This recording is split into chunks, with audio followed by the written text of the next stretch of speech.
everyone. Today we have our another new episode and we will discuss on the topic is personal AI generated content the future of entertainment. We have our world fellow speaker, Professor Robin Dudley and Dr. Tamanna Khoshla.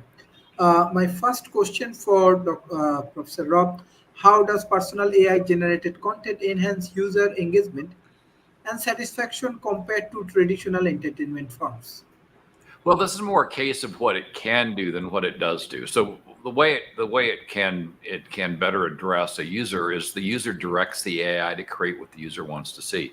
So if you've ever watched a movie or read a book or watched a TV show, they're often the case you watch the thing and you say, "Jesus, I really didn't like that ending. I don't care for the actors.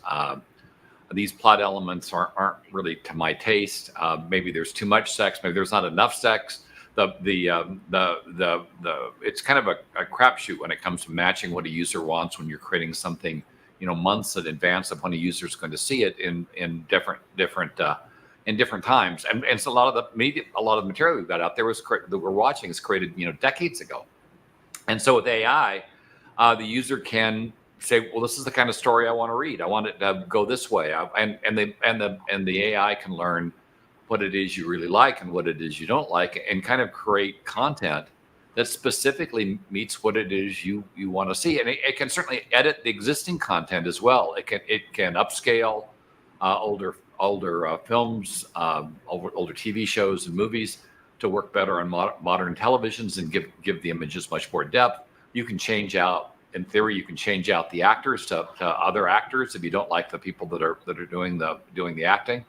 And if there are elements in the storyline that you don't like, that you don't really want to see, you can remove those elements. And if there are elements that were put on the cutting room floor that you do want to see to make the movie, then in theory you can put those back in. I mean, to give you an example, when I was on my honeymoon, I read the Aliens 2 book, the book that founded the second movie in Aliens. And my favorite part of that book was when the aliens were being mowed down by automatic machine guns, because my back history was that's when I first saw the first Alien movie, I jumped so much that my friends would bring their dates over just to watch the movie to make fun of me while I jumped. It really wasn't a pleasant experience. So watching a whole bunch of aliens get mowed down by machine guns was something I was looking forward to. Yet they cut that out of the movie, and it really reduced my enjoyment.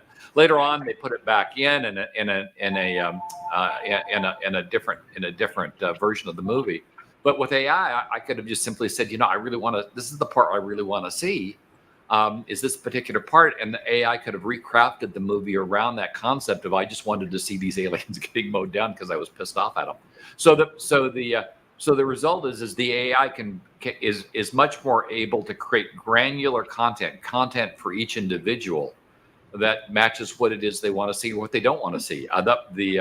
And so the ability of AI to better match what a customer wants at a granular level is unmatched. We don't really have anything short of somebody hiring a bunch of actors to give them a personal play or personal rendition of a play that's capable of really doing that. You couldn't scale it well enough. I mean, there's no way you could create a movie using traditional methods that would perfectly match to what it is you wanted to see. There were attempts, by the way, to do that. If you remember, there were attempts so that you would go through the movie and you make it, and it was kind of blending movies and games. If you remember, Space Ace was an example of this, where it was kind of an animated movie, and then you picked where you wanted the character to go, and depending on your pick, it would end differently, and invariably you would die fairly early and lose another quarter.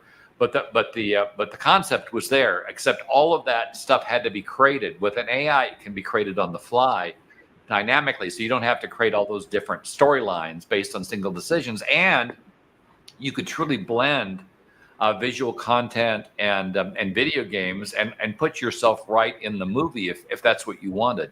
Something you really can't do with more traditional concepts. And so what AI does is it provides a much higher level of ability to granularly provide you, assuming you can describe what it is you want, which is a big assumption. To provide you with specifically what you want in a piece of content, be it written content, be it television content, or be it movie content. We're not yet doing that, but that's the potential capability of the technology is being able to approach the user with a much more granular, much more focused singular kind of video. And by the way, the once you create it, and we're already seeing this on YouTube. Once a video like that is created, you could certainly share it on social media, and other people that like what it is that you like, rather than having to create their own, could see the images that you've created. It's going to create some interesting licensing issues with regard to who actually owns the content and where that revenue flows that we'll have to solve. But in the end, the advantage here is a level of granularity that we cannot approach with traditional methods. Thank you. My next question is to Dr. Tamanna. What technological advancement are necessary to make personal AI generated content mainstream in the entertainment industry? Okay, yeah. First of all, one of the coolest thing about AI generated TV is that it can produce shows that big companies would never invest in. So, I mean, Netflix and Amazon Prime, etc., I mean, they can fuse things, which are like something which is not of very, I mean, they are not very popular. But, once they come on Netflix, they become popular. So, major studies won't spend millions on offbeat niche content that appeal to the small audience. But with AI, you can enjoy hilarious, odd, or deeply personal shows that resonate with you and maybe only you. So, now art technology is moving towards that, uh, system whereby, not just the art, and the artist, but also it could be cost efficient. So, creating traditional TV shows involved huge cost for production, actions, actors, sets, and marketing. AI generated TV drastically cuts these expenses by automating the creation process itself. So, this makes it possible to produce content quickly and affordably, and opening up endless possibilities for unique programming. Plus, people, I mean, it's like kind of series of episodes. People don't have to just sit down and watch for 1.5 hour, 2 hours kind of a show, a cinema structure, and it is kind of an addictive viewing experience. So, I mean, AI generated TV has potential to incredibly engaging, just like social media apps keep us hooked up by constantly offering new content. AI TV can provide endless entertainment tailored to our taste. I mean, you have these courtroom shows, which are like many suits, etc. Another entertaining example is AI generated courtroom dramas. Imagine a court case where air courts and airport prop battle it out over who causes more hearing damage. These scenarios are not only funny but also showcase the creative potential of AI in generating unique content. Picture a case where Mickey Mouse is sued for being too attractive, ridiculous, right? Yet it's hilariously engaging. So, I mean, many of these, I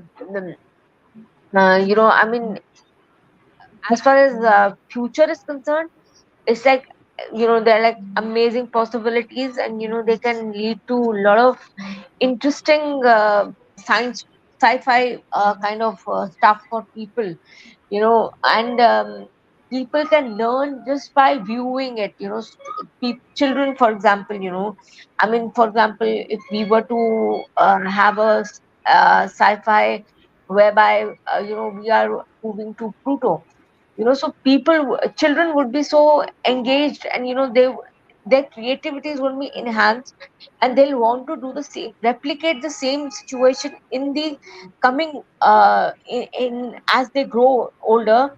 It's going to engage them into becoming better scientists, better lawyers, better doctors. So I mean, that's the best part of AI based television shows or entertainment pictures is concerned. So, consumers would be charged less, but like their minds are going to be like really involved with the stuff which is being given to uh, offered by the media houses to the people. Thank you. Professor Rob, what potential ethical and privacy concern arise from the use of personal data to generate AI-driven entertainment content? Well, a lot of times the images are owned, the images you may want to create this content with are owned by other people.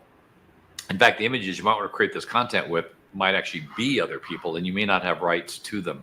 We were talking about this the other day with regard to deepfakes, the fact that people are using this technology to create pornographic images of celebrities and minors, and that's creating fairly significant problems with those celebrities and minors, both reputationally and interpersonally, and psychologically, I should say. And so the level of abuse that this technology could be used to create is fairly significant. I mean, we've certainly had people in the past take Disney images and do inappropriate things with them. And clearly AI will make that a lot easier. You don't have to use animators. I remember years ago when I worked for Disney, we had a series of animators that left Disney and created very inappropriate content with the skills that they'd crafted at Disney, and Disney sued them into next century. So the same kind of problem happens with AI, because you don't need the animators now. The individuals can do this stuff, and the company's ability to sue millions of individuals is fairly limited. Remember back in the time when we first started off with VHS tapes and beta tapes, the movies cost you $75 or $100 to buy, and pretty much everybody was pirating on them. And the industry finally realized it couldn't take everybody to court, so eventually it lowered the price of the movies into something that was more reasonable. And now while the theft problem still exists, people still steal content. It's nowhere near as pronounced as it once was, because it's for $15 it's not worth the risk. For $75 or $100 it was. So the industry had to adopt to address the fact that it could sue a few people, but it couldn't sue everybody. And I think we're going to run into that same kind of conundrum as AI advances, because if everybody can do this, then the industry's ability to sue everybody is going to be problematic. And clearly they're going to have to go after the tools then. The question is can you sue a tool maker for what the user does with the tool that's unauthorized? That's some case law that's going to be difficult to wrap your arms around, because can you sue a paintbrush company for somebody that uses the paintbrush to create a copy of a particular, violates copyright with a particular picture that they've created? Not really. I mean, not successfully anyway. So this nature of being able to go after the tool maker to stop the behavior of the tool user is also problematic at scale. So the ethical concerns surrounding this are significant, and getting to the bottom of them. I mean, we certainly have laws in place that cover copyright infringement, but the issue is these companies can't sue everybody. They'll have to sue a few people, make examples of them, make them extreme examples, but then that's selective prosecution, and the end result is that doesn't typically work out either. It's kind of like you either have to sue everybody or you can't sue anybody, and that again is problematic. So in the end, wrapping our heads around the ethical problems, figuring out who it is that we can take to account when these ethical rules, these laws are violated, and being able to do this at an appropriate scale for an affordable amount of money is going to be time consuming, and it's going to be a problem we're going to need to resolve. This is not going to be by any means easy. And probably the easiest thing is for folks to really wrap in their head that maybe copying other actors and certainly people is such that it's just wrong, and the society will have to take these folks to account and lower their status as a result of them doing this, much like we do with people that inappropriately deal with pictures of children today. The same laws would apply, and I think here we've got to be fairly strict and aggressive on how we apply them, and perhaps make it easier for individuals to bring people to account for violating these rules, so they don't have to spend hundreds of thousands of dollars to protect their reputations. That it can be handled much more automatically, and perhaps we're going to end up using AI for the enforcement side of this. Social media companies are certainly going to have to start more aggressively scanning what's being posted to make sure it's not violating the rights of the people that these images, that the stuff that's created have compromised. And and because social media companies are an obvious target with regard to litigation, they've got deep pockets. They're the ones making money off of the images. And I think in that particular case, they may actually be a sustainable target for this kind of behavior, which means that social media companies are going to have to be very aggressive on keeping these images off their platforms and assuring that the people that are posting these things have the rights associated with the images so that they're allowed to post them.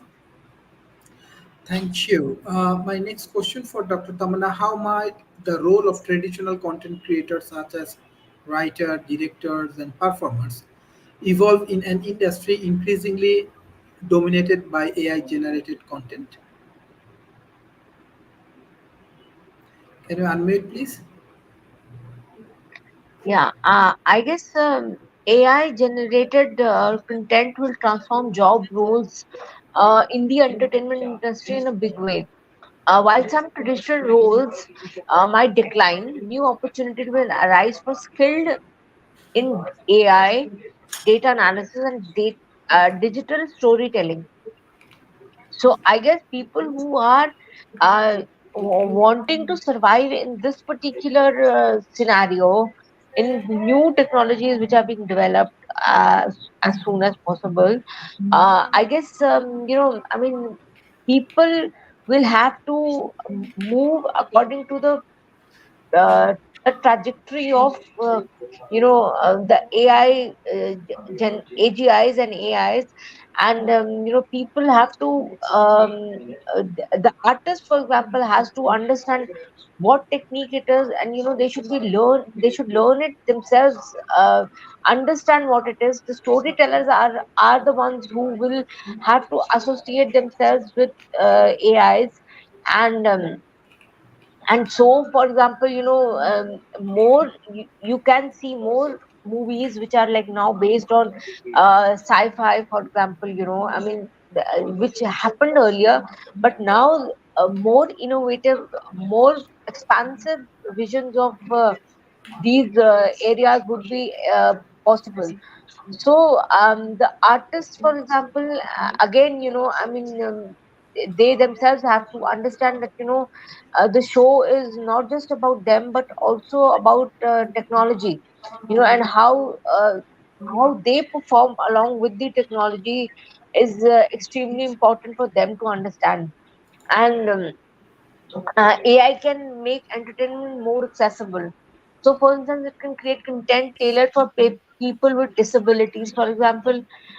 So, people have to be sensitive to these issues.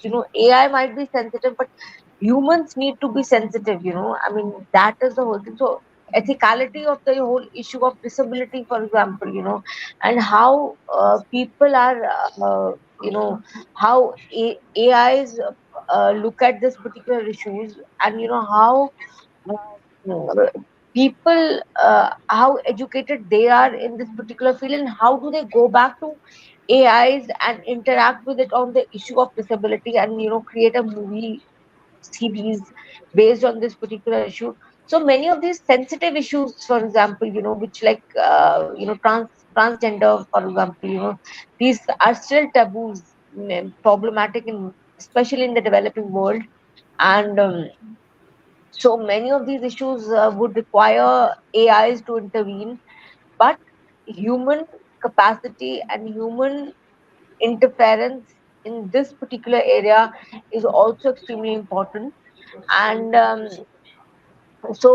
continuous improvement, AI technology must continuously evolve, and so people also have to evolve with AIs.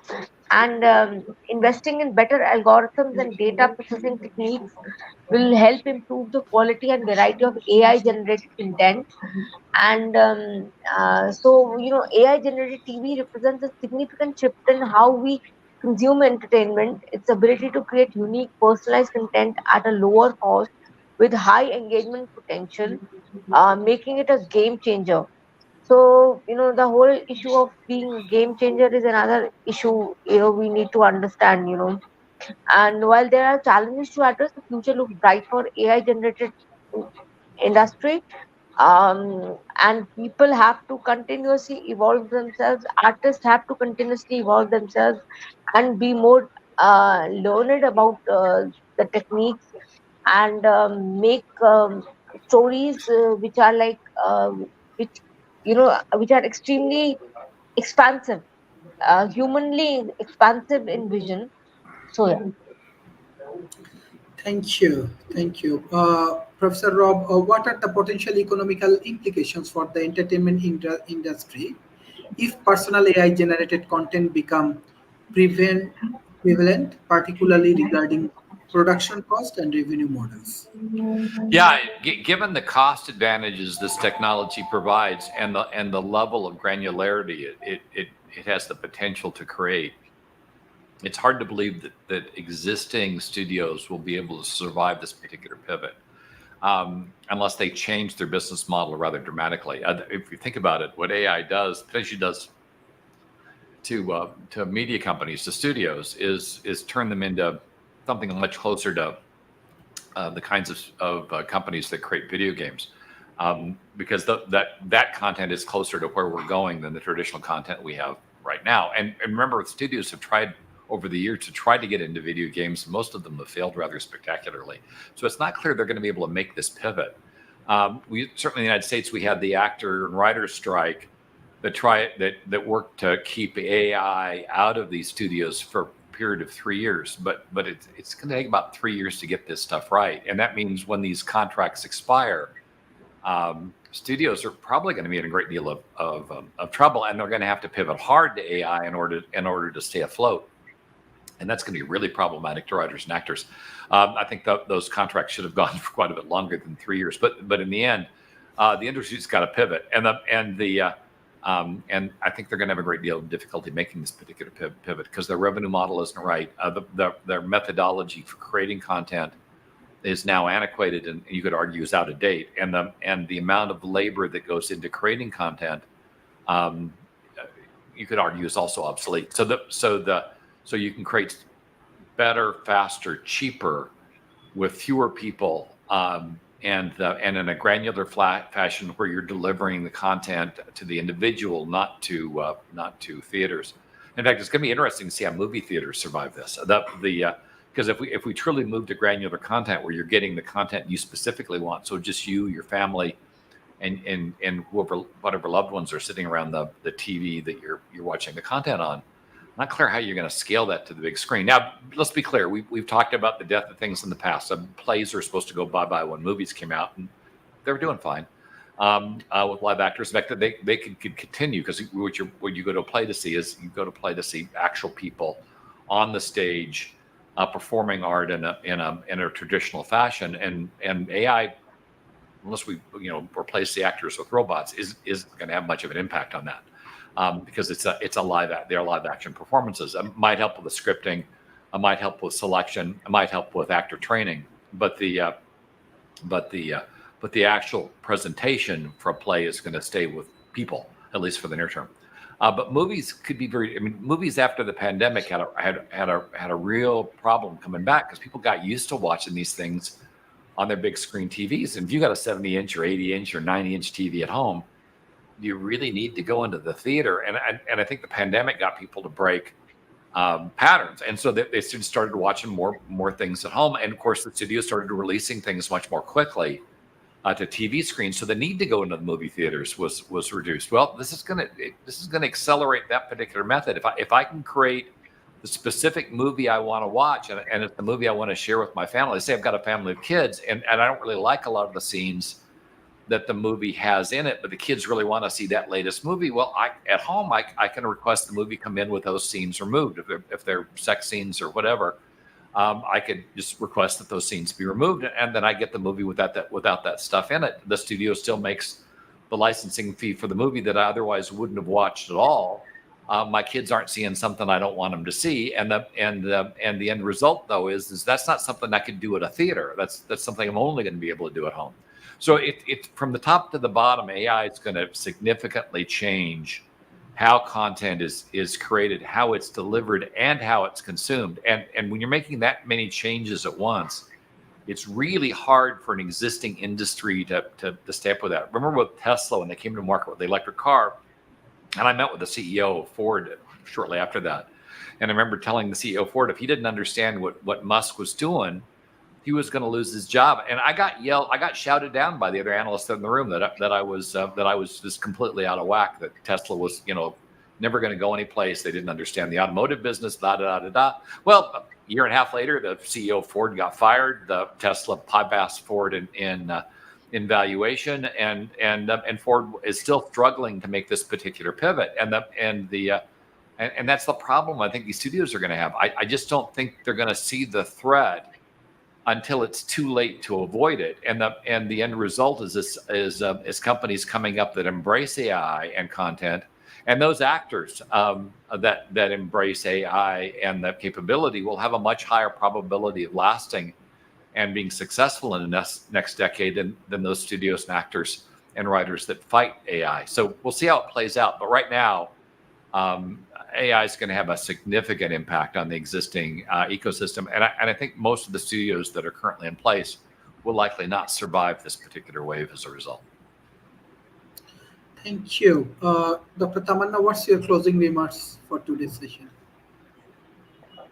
Yeah, in the media and the entertainment industry, the infusion of artificial intelligence has set up the stage for a remarkable change. And it can lead to extremely knowledgeable and a scientific temper could be added on to the new media which we would be witnessing and which we are witnessing. And many of from 50 years from now, what the media is going to be, that we can envision as of now already.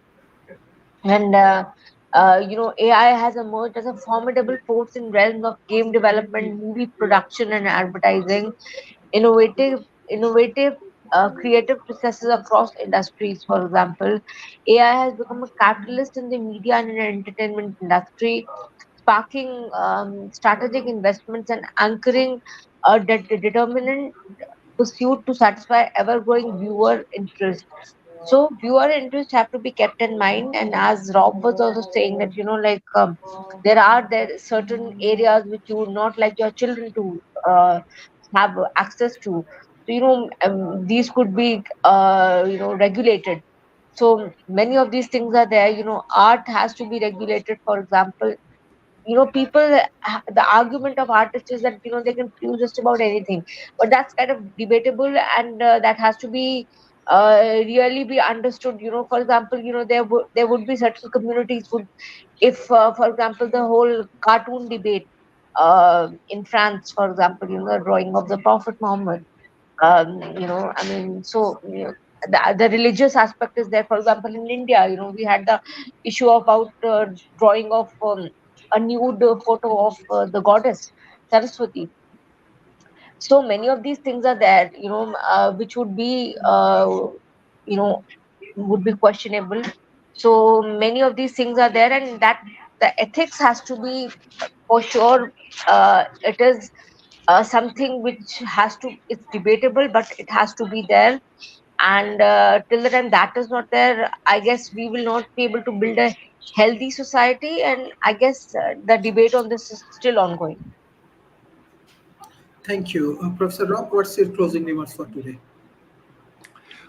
Well, AI generated content is going to have a massive impact on the existing entertainment industry over the next 5 years. And I don't expect it's going to settle until the 2030s. And the end result is we're going to end up with far more customized content, much different delivery methods of that content in terms of the prevailing method of acquiring it, and many more users getting involved in the creation process of